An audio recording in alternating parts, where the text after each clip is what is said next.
Assalamualaikum warahmatullahi wabarakatuh. Semoga kita diberikan yang baik-baik dan terbaik buat kita semua di dunia dan akhirat. Amin amin ya robbal alamin. Kisah Abu Nawas selanjutnya Abu Nawas dan penjaga pintu istana. Hari itu, Abu Nawas sedang berjalan-jalan dengan penuh semangat di sekitar istana.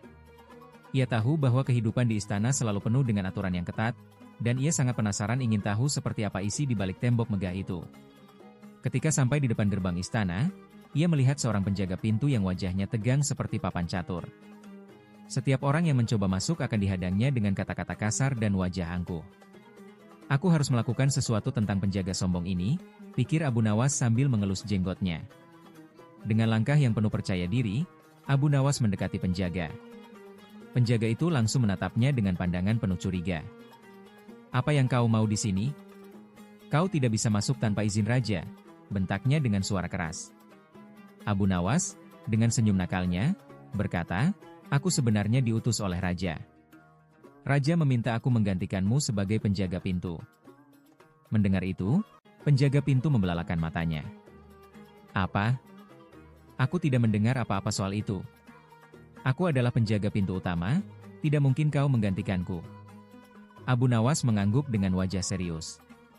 "Oh, tentu kau tidak diberitahu. Raja sedang sibuk mengurus urusan kerajaan. Ia tidak punya waktu untuk mengabarimu langsung. Lagi pula, apa kau tidak merasa lelah menjaga pintu ini setiap hari? Aku hanya datang untuk membantumu. Kau bisa pergi dan istirahat." Penjaga itu mulai goyah. Namun, ia tetap tidak ingin membiarkan posnya tanpa bukti. "Mana surat perintahnya? Aku hanya akan percaya jika kau menunjukkan bukti tertulis dari raja," kata penjaga itu dengan nada tajam. Abu Nawas tersenyum kecil dan berpura-pura mencari sesuatu di kantongnya. Ia kemudian menggelengkan kepala dan berkata, "Wah, rupanya aku kehilangan surat itu di perjalanan. Tapi jika kau tidak percaya, kau bisa masuk ke istana dan bertanya langsung kepada raja. Aku yakin raja akan menjelaskan semuanya." Penjaga itu mulai bingung. Di satu sisi, ia takut melanggar perintah raja jika Abu Nawas benar-benar utusan resmi. Di sisi lain, ia tidak mau kehilangan pekerjaannya. Setelah berpikir sejenak, ia berkata, "Baiklah, aku akan bertanya kepada raja. Tapi jangan beranjak dari tempat ini." Begitu penjaga itu masuk ke dalam istana, Abu Nawas segera melangkah masuk melalui gerbang yang kini tidak dijaga. Ia tersenyum puas dan berkata, "Hari ini akan menjadi petualangan yang menarik." Ia menyusuri taman istana, mengagumi keindahan bunga-bunga yang tumbuh subur, dan bahkan sempat berbincang dengan beberapa pelayan yang ramah. Pelayan-pelayan itu sangat terkesan dengan kecerdasan dan humornya, sehingga mereka menawarkan buah-buahan segar kepadanya. Tidak puas hanya berkeliling taman, Abu Nawas memutuskan untuk menjelajahi bagian dalam istana. Ia berjalan melalui koridor panjang yang dihiasi lukisan-lukisan indah dan lampu kristal berkilauan. Abu Nawas merasa seperti seorang bangsawan. Dalam salah satu ruangan, ia bahkan menemukan meja penuh makanan lezat yang disiapkan untuk para tamu kerajaan. Tanpa ragu, ia mencicipi beberapa hidangan sambil mengagumi betapa enaknya makanan istana. Sementara itu, penjaga pintu yang bingung sudah bertemu dengan raja dan bertanya tentang perintah yang katanya diberikan kepada Abu Nawas. Raja, yang sedang sibuk dengan dokumen-dokumen kerajaan, menatap penjaga itu dengan bingung. "Utusan apa?" "Aku tidak mengirim siapapun untuk menggantikanmu," katanya. Penjaga pintu merasa panik. Ia segera berlari kembali ke gerbang hanya untuk menemukan Abu Nawas sudah tidak berada di tempat. Ia bergegas masuk ke dalam istana dan menemukan Abu Nawas sedang duduk santai di ruang makan, menikmati hidangan mewah sambil bercakap-cakap dengan pelayan. Penjaga itu hampir meledak karena marah, tetapi sebelum ia sempat bicara, Abu Nawas tersenyum dan berkata, "Ah, kau kembali? Bagaimana kabar raja? Apa ia puas dengan cara kerja penjaga pintunya?" Penjaga itu hanya bisa menatap dengan kesal, sementara Abu Nawas tertawa terbahak-bahak. Tidak lama kemudian, raja muncul di ruangan itu. Melihat Abu Nawas di sana, ia langsung mengerti apa yang telah terjadi. Raja pun tertawa dan berkata, "Abu Nawas, kau memang selalu punya cara untuk membuat hari-hariku lebih ceria." Abu Nawas membungkuk dengan hormat. "Ampun, Baginda. Saya hanya ingin memberikan sedikit pelajaran kepada penjaga agar ia lebih rendah hati dan ramah." Raja mengangguk setuju. "Itu pelajaran yang sangat baik. Aku berharap ia bisa belajar dari kecerdikanmu." Penjaga pintu, yang merasa malu tetapi juga sadar akan kesalahannya, berjanji untuk berubah menjadi lebih baik. Sementara itu, Abu Nawas pulang dengan perasaan puas dan membawa cerita baru untuk diceritakan kepada teman-temannya.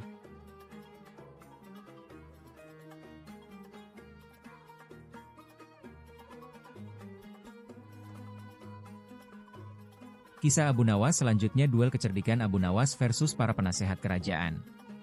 Suatu pagi yang cerah, Raja duduk di singgasana sambil memandangi halaman istananya yang megah. Ia merasa bahwa sudah lama ia tidak mengadakan hiburan yang melibatkan para penasehat dan rakyatnya. Sebuah ide muncul di benaknya. Bagaimana jika aku menguji kecerdikan para penasehatku? Dan siapa lagi yang lebih pantas menjadi lawan mereka selain Abu Nawas, si pemikir luar biasa itu? Raja segera memerintahkan pelayannya untuk memanggil Abu Nawas. Saat Abu Nawas tiba di istana, Raja menyambutnya dengan senyuman. Abu Nawas, aku ingin engkau ikut dalam pertandingan kecerdikan melawan para penasehatku.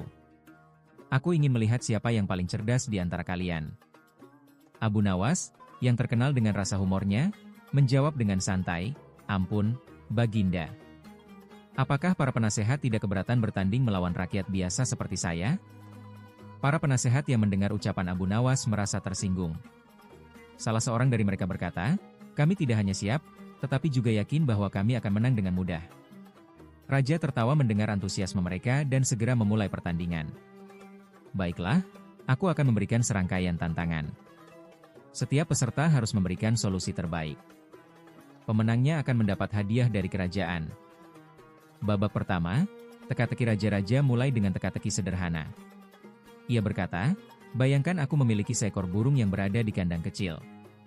Burung ini sangat ingin terbang bebas, tetapi kandang terkunci. Bagaimana kalian akan membebaskan burung itu tanpa menghancurkan kandang?" Para penasehat mulai berpikir keras. Salah satu dari mereka berkata, "Kami akan mencari kunci kandang itu dan membuka pintunya." Penasehat lain berkata, "Kami akan meminta pandai besi untuk membuat kunci duplikat." Abu Nawas tersenyum mendengar jawaban mereka. Ia berkata, "Ampun, Baginda. Saya akan mengajarkan burung itu untuk menyanyikan lagu yang indah sehingga raja akan terpikat dan dengan senang hati membukakan kandang itu sendiri." Raja terkejut mendengar jawaban Abu Nawas yang kreatif dan lucu. "Sungguh jawaban yang luar biasa." Babak pertama dimenangkan oleh Abu Nawas, kata raja sambil tersenyum. Babak kedua, masalah yang rumit, raja melanjutkan dengan pertanyaan yang lebih sulit. Ia berkata, "Bayangkan istana ini penuh dengan orang-orang yang lapar, tetapi persediaan makanan hanya cukup untuk sebagian kecil dari mereka. Bagaimana kalian akan menyelesaikan masalah ini?" Para penasehat mulai saling berbisik, mencoba mencari solusi yang masuk akal. Salah satu dari mereka berkata, "Kami akan meminta rakyat untuk membawa makanan tambahan ke istana." Penasehat lain berkata, "Kami akan mengatur distribusi makanan secara ketat sehingga semua orang mendapatkan bagian kecil." Abu Nawas, seperti biasa, memberikan jawaban yang unik. Ia berkata, "Ampun, Baginda. Saya akan membuat semua orang tertawa dengan cerita lucu sehingga mereka lupa bahwa mereka lapar." Raja tertawa terbahak-bahak mendengar jawaban Abu Nawas. "Luar biasa. Kau memecahkan masalah dengan cara yang tak terduga tetapi sangat efektif." Babak kedua dimenangkan oleh Abu Nawas lagi. Babak ketiga, duel argumentasi para penasehat semakin frustrasi dengan kecerdikan Abu Nawas. Mereka pun memutuskan untuk menantangnya dalam debat terbuka. Salah satu penasehat berkata, "Abu Nawas, kau mungkin pandai berbicara, tetapi bisakah kau menjelaskan mengapa rakyat biasa seperti dirimu pantas dibandingkan dengan kami yang berpendidikan tinggi?" Abu Nawas menjawab dengan santai, "Ampun, Baginda. Pendidikan adalah seperti pedang, tetapi pedang tidak berguna jika tidak digunakan dengan bijaksana. Kecerdasan sejati adalah kemampuan untuk menggunakan apa yang kita miliki dengan cara yang terbaik, tidak peduli apakah kita rakyat biasa atau pejabat." Raja sangat terkesan dengan jawaban Abu Nawas. Ia berkata, "Para penasehatku, aku harap kalian belajar dari Abu Nawas. Kecerdasan bukan hanya soal pendidikan, tetapi juga soal kebijaksanaan." Akhir pertandingan-pertandingan berlangsung hingga beberapa babak tambahan, di mana Abu Nawas terus menunjukkan kecerdikan dan humornya. Para penasehat semakin kesulitan memberikan jawaban yang dapat mengalahkan Abu Nawas. Akhirnya, raja mengumumkan pemenangnya. "Abu Nawas, kau telah membuktikan bahwa kecerdikanmu tidak ada tandingannya. Aku sangat bangga memiliki seseorang seperti dirimu di kerajaanku. Para penasehat hanya bisa mengangguk dengan malu, sementara Abu Nawas tersenyum puas. Ia berkata kepada raja, "Ampun, Baginda. Saya hanya rakyat biasa yang mencoba memberikan yang terbaik. Semua ini adalah berkat bimbingan Baginda." Raja sangat senang dengan hasil pertandingan itu. Ia memutuskan untuk memberikan hadiah istimewa kepada Abu Nawas berupa peti penuh dengan emas dan perak. Namun, Abu Nawas hanya menerima sebagian kecil dan berkata, "Ampun, Baginda. Saya lebih menghargai kebahagiaan dan cerita ini daripada harta benda." Sejak saat itu, nama Abu Nawas semakin dikenal sebagai tokoh yang penuh kecerdikan dan kebijaksanaan. Cerita ini menjadi legenda yang diceritakan dari generasi ke generasi.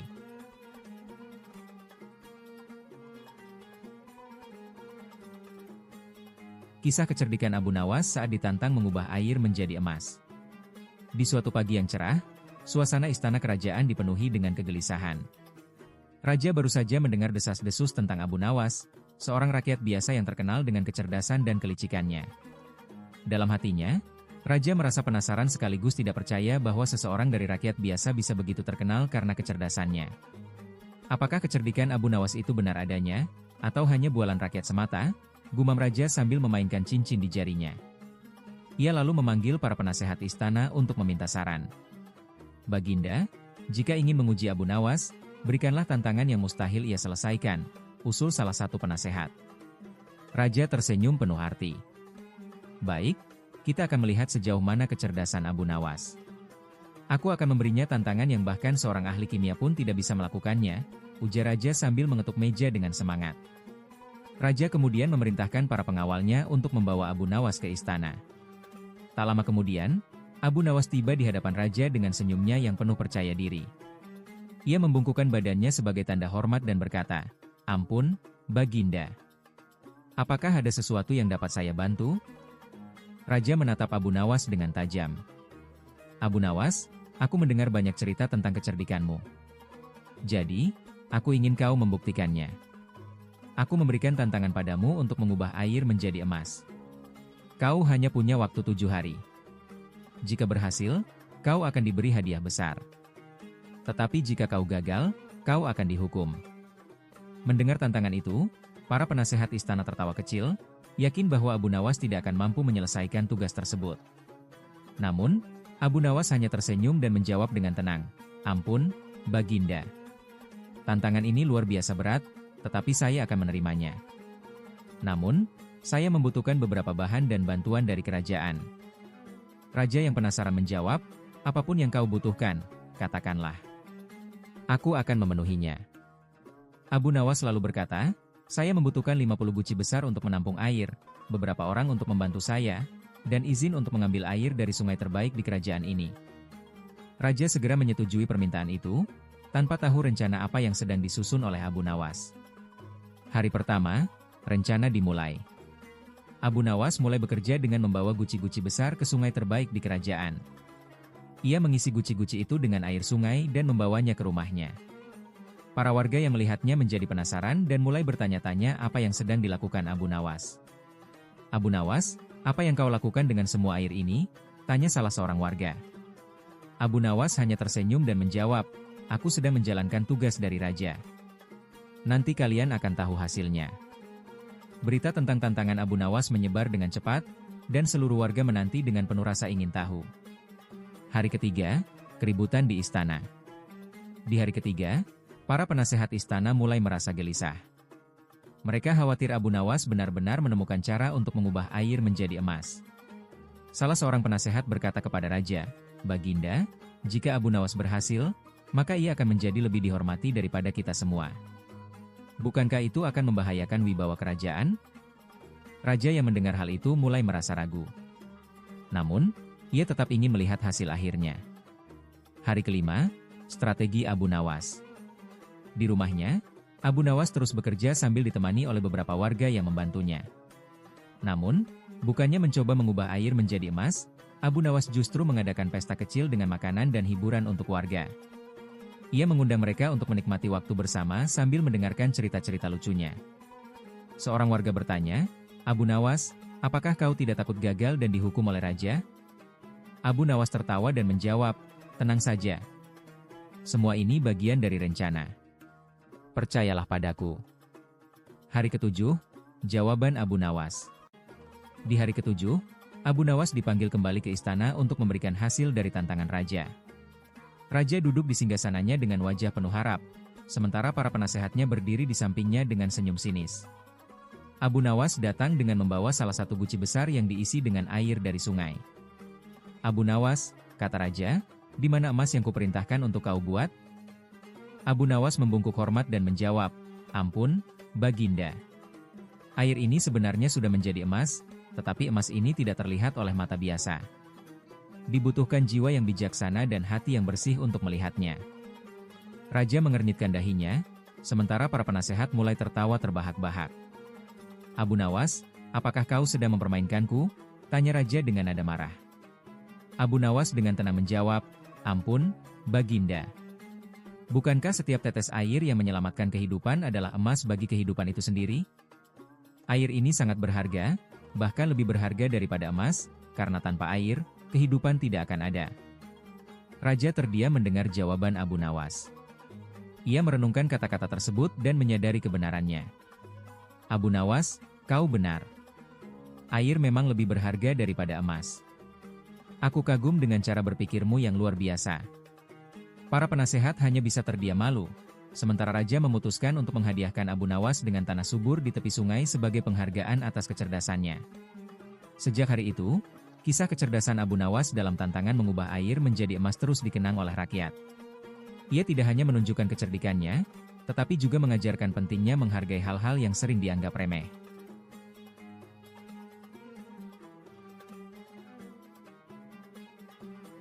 Kisah Abu Nawas selanjutnya berjudul Rahasia Abu Nawas di Pasar Baghdad. Di kota Baghdad, pasar adalah pusat kehidupan masyarakat.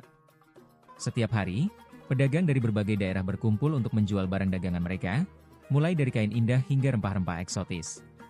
Pasar tersebut dipenuhi suara penjual yang menawarkan dagangan mereka, pembeli yang tawar-menawar harga, dan anak-anak kecil yang berlarian di antara kios-kios. Namun, pada suatu hari, pasar menjadi lebih hidup daripada biasanya. Desas-desus tentang Abu Nawas yang akan datang ke pasar menyebar dengan cepat. "Abu Nawas? Bukankah dia orang yang terkenal dengan kecerdasannya?" tanya seorang pedagang kepada temannya. "Iya, benar. Tapi katanya hari ini dia akan melakukan sesuatu yang tidak biasa," jawab temannya. Orang-orang di pasar menjadi penasaran dan menunggu dengan antusias kehadiran Abu Nawas. Pedagang mempercepat persiapan dagangan mereka, memastikan bahwa semua barang terlihat menarik. Mereka berharap Abu Nawas akan membeli sesuatu atau setidaknya memberikan cerita yang bisa mereka bicarakan selama berhari-hari. Penampilan Abu Nawas yang memikat. Siang hari, Abu Nawas akhirnya tiba di pasar Baghdad. Ia berjalan dengan santai, mengenakan pakaian sederhana. Meskipun penampilannya biasa saja, kehadirannya langsung menarik perhatian semua orang. Pedagang berbisik-bisik, mencoba menebak apa yang akan dilakukan Abu Nawas kali ini. Abu Nawas berhenti di depan sebuah kios yang menjual ikan segar. Ia melihat ikan-ikan tersebut dengan penuh perhatian, lalu bertanya kepada pedagang itu, "Berapa harga ikan ini?" Pedagang menjawab dengan antusias, "Harganya 5 dirham, Abu Nawas." Abu Nawas mengangguk, tetapi tidak membeli ikan itu. Ia berjalan lagi menuju kios rempah-rempah, melakukan hal yang sama, bertanya harga tetapi tidak membeli. Tingkah laku Abu Nawas membuat banyak orang di pasar merasa bingung. Apa yang dia cari? Apa dia hanya ingin tahu harga barang?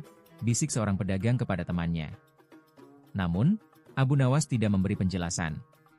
Ia terus berjalan dari satu kios ke kios lainnya, menyisakan rasa penasaran yang semakin besar di hati semua orang. Abu Nawas memulai rencananya. Setelah beberapa saat, Abu Nawas berhenti di kios seorang pedagang kain yang menjual kain-kain indah berwarna-warni. Ia melihat kain-kain itu dengan teliti, lalu berkata kepada pedagang tersebut, "Berapa harga kain ini?" Pedagang kain itu menjawab dengan penuh semangat, "Harganya 10 dirham, Abu Nawas." Namun, kali ini Abu Nawas berkata, "Aku akan membelinya, tetapi aku punya satu syarat. Apakah kau bersedia memberiku nasihat tentang bagaimana menjadi pedagang yang sukses?" Pedagang itu, meskipun bingung, setuju. "Baiklah, Abu Nawas. Apa yang kau ingin tahu?" Abu Nawas tersenyum dan berkata, "Aku ingin tahu apa yang membuat pelanggan selalu datang kembali dan mempercayaimu." Pedagang itu berpikir sejenak, lalu berkata, "Jika kau ingin sukses, kau harus selalu jujur kepada pelangganmu. Jangan pernah mengambil keuntungan yang berlebihan, dan perlakukan mereka dengan baik seperti kau memperlakukan temanmu." Mendengar nasihat itu, Abu Nawas tersenyum lebar. "Nasihatmu sangat bijaksana. Aku akan mengingatnya." Abu Nawas membayar kain tersebut dan melanjutkan perjalanannya. Tetapi kali ini, ia membawa kain itu dengan penuh kebanggaan. Tindakan Abu Nawas yang mengejutkan. Keesokan harinya, Abu Nawas kembali ke pasar Baghdad, tetapi kali ini ia membawa kain yang telah dibelinya. Ia berdiri di tengah kerumunan dan berbicara dengan suara lantang, "Wahai penduduk Baghdad, aku ingin memberikan sesuatu kepada kalian hari ini." Kerumunan segera berkumpul untuk mendengarkan apa yang akan dikatakan Abu Nawas. Ia mengangkat kain itu tinggi-tinggi dan berkata, "Kain ini bukan hanya sekadar kain. Ini adalah simbol kejujuran dan kebijaksanaan. Aku ingin menjadikan pasar kita sebagai tempat yang jujur, di mana setiap pedagang dan pembeli merasa puas dan dihormati." Semua orang di pasar terdiam mendengar ucapan Abu Nawas. Pesan moral yang disampaikan olehnya begitu kuat sehingga membuat semua orang merenung. Abu Nawas selalu memberikan kain itu kepada seorang pedagang muda yang baru memulai usahanya. Ia berkata, "Gunakan kain ini sebagai simbol dari janji bahwa kau akan selalu jujur dalam berdagang." Perubahan di pasar Baghdad. Sejak kejadian itu, pasar Baghdad berubah menjadi tempat yang lebih damai dan harmonis. Para pedagang mulai memahami bahwa kejujuran dan kebijaksanaan adalah kunci utama dalam berbisnis. Pelanggan merasa lebih nyaman berbelanja di pasar, karena mereka tahu bahwa mereka akan diperlakukan dengan baik. Rahasia Abu Nawas tentang kain itu menjadi inspirasi bagi banyak orang. Pedagang muda yang menerima kain tersebut menjaga janjinya, dan usahanya pun berkembang pesat. Ia menjadi contoh bagi pedagang lain, membuktikan bahwa nilai moral bisa membawa kesuksesan yang nyata. Pelajaran yang mendalam. Kisah ini menjadi legenda yang terus dikenang oleh masyarakat Baghdad. Abu Nawas tidak hanya dikenal sebagai orang yang cerdas, tetapi juga sebagai sosok yang bijaksana dan peduli terhadap kehidupan orang lain. Pesannya tentang kejujuran dan kebijaksanaan menyebar ke seluruh penjuru kota, mengingatkan semua orang bahwa bisnis yang dilakukan dengan hati akan membawa berkah. Setiap kali seseorang datang ke pasar Baghdad, mereka selalu teringat akan kain simbol kejujuran yang pernah diberikan oleh Abu Nawas. Pasar tersebut tidak hanya menjadi tempat untuk berdagang, tetapi juga menjadi pusat nilai moral yang menginspirasi generasi berikutnya.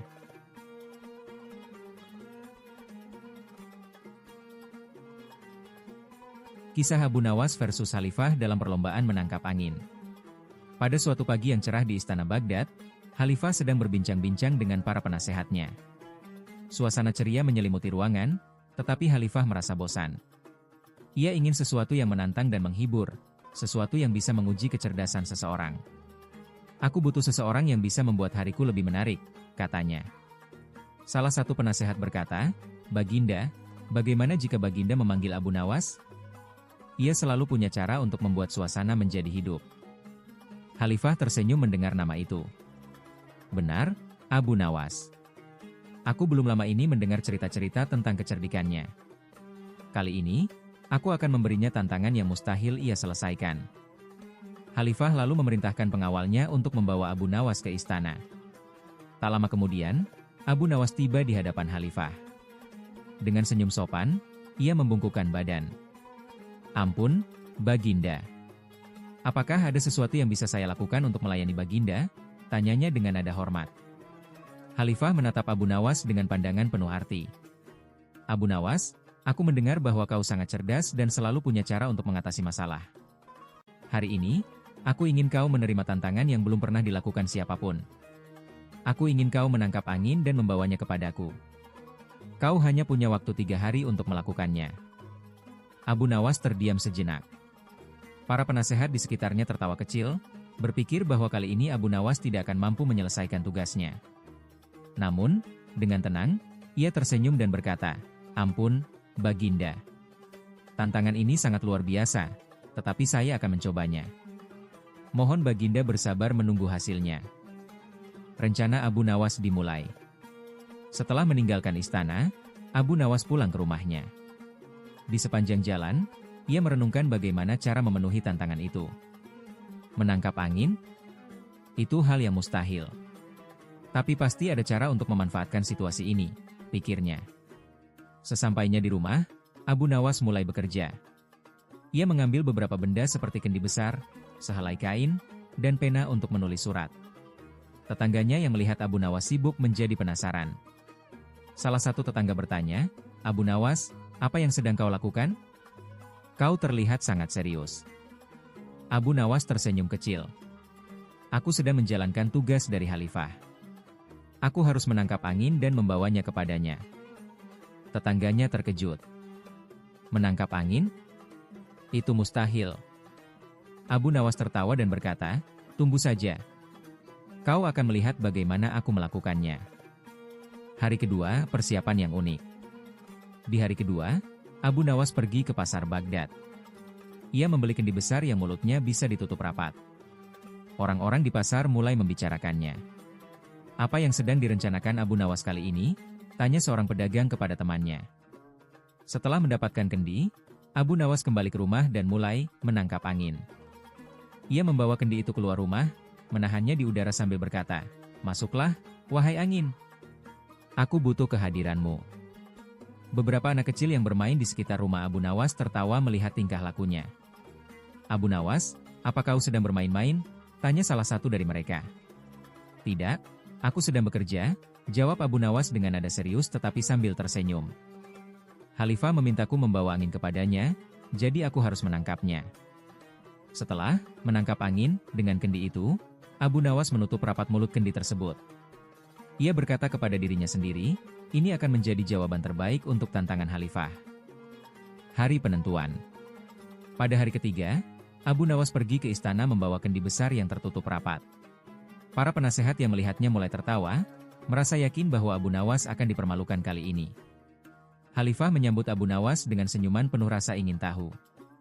"Abu Nawas, apakah kau berhasil menangkap angin seperti yang kuperintahkan?" Abu Nawas membungkuk hormat. "Ampun, Baginda. Saya telah berhasil menangkap angin dan membawanya ke hadapan Baginda." Ia kemudian meletakkan kendi besar itu di depan Khalifah. Para penasehat semakin tertawa, tetapi Abu Nawas tetap tenang. "Bukalah kendi ini, Baginda, dan rasakan sendiri angin yang telah saya tangkap." Khalifah, penasaran, membuka tutup kendi itu. Saat tutupnya terbuka, tentu saja tidak ada yang keluar kecuali udara kosong. Khalifah memandang Abu Nawas dengan alis terangkat. "Abu Nawas, ini hanya kendi kosong." Abu Nawas dengan tenang menjawab, "Ampun, Baginda. Angin yang saya tangkap memang tidak terlihat oleh mata, tetapi ia ada di dalam kendi itu. Angin adalah sesuatu yang tidak bisa dipegang atau dilihat, tetapi selalu ada di sekitar kita. Dengan membawa kendi ini, saya telah membawa angin kepada Baginda." Khalifah terdiam sejenak, lalu tertawa terbahak-bahak. "Abu Nawas, kau benar-benar tak ada duanya. Bahkan tantangan yang tampaknya mustahil pun bisa kau hadapi dengan kecerdikanmu." Hikmah dari perlombaan. Para penasehat yang sebelumnya mengejek Abu Nawas kini hanya bisa terdiam malu. Mereka menyadari bahwa kecerdikan Abu Nawas tidak hanya menyelesaikan tantangan, tetapi juga memberikan pelajaran kepada semua orang. Khalifah berkata, "Abu Nawas, kau telah menunjukkan bahwa kecerdasan bukan hanya soal menyelesaikan masalah, tetapi juga soal memahami maknanya. Kau telah mengajarkan bahwa hal-hal sederhana, seperti angin, memiliki makna yang mendalam dalam kehidupan kita." Sebagai penghargaan, Khalifah memberikan hadiah kepada Abu Nawas berupa sekantong emas dan kehormatan untuk menjadi salah satu penasihat istana. Namun, seperti biasa, Abu Nawas hanya menerima sebagian kecil hadiah itu. "Ampun, Baginda. Kehormatan melayani Baginda adalah hadiah yang paling berharga bagi saya." Setelah kejadian itu, kisah kecerdikan Abu Nawas dalam menangkap angin menjadi legenda di Baghdad. Rakyat tidak hanya terhibur oleh kecerdasannya, tetapi juga terinspirasi oleh pelajaran yang ia berikan. Abu Nawas tidak hanya dikenal sebagai orang yang cerdas, tetapi juga sebagai tokoh yang mampu melihat makna mendalam dalam hal-hal sederhana. Baghdad kembali hidup dengan cerita-cerita tentang Abu Nawas, dan namanya terus dikenang sebagai salah satu tokoh paling luar biasa yang pernah dimiliki kerajaan.